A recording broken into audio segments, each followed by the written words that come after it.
انا جيت لعند الاستاذ صبحي، انا دقيت كل الابواب ما حدا فعل يرد علي ولا حدا فعل يحكي معي.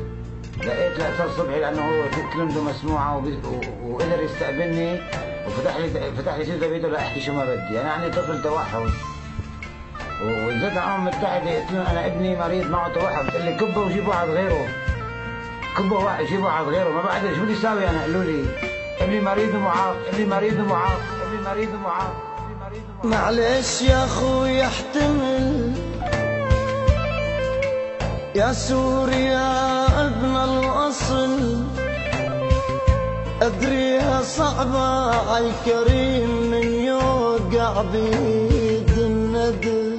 اسمعوا كل جديدي على ميوزك امير كخن، ملحن وموزع صبحي محمد. معلش يا اخوي احتمل يا سوريا ابن الاصل، لك ادريها صعبة عالكريم من يوقع بإيد الندل.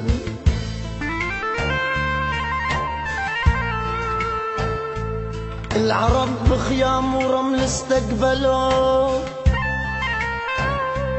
وحاضنهن ببيتك قبل، لك أطفال سوريا تشردوا، بس يا حيف على هاي الأمم تسترجل على هذا الطفل.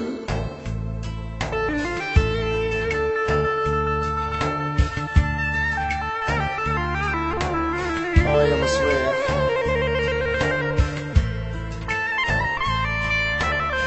يا حنون،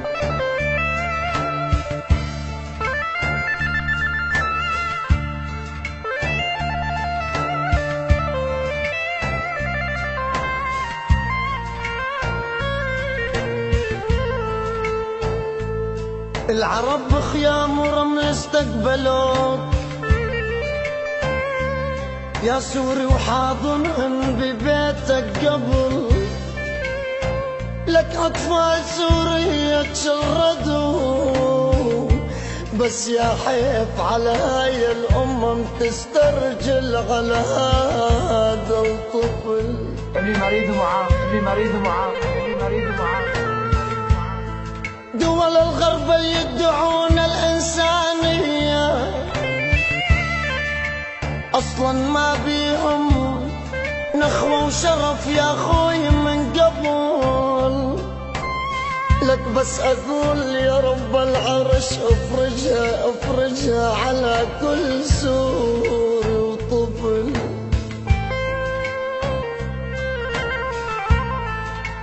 يا أخوي أقول يا رب العرش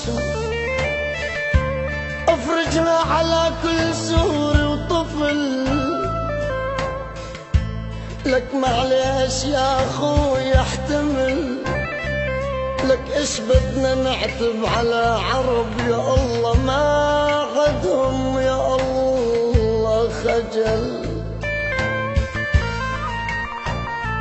معليش يا أخوي احتمل يا سوري ابن الأصيل، والله أدريها صعبة عالكريم من يوقع بيد الندل.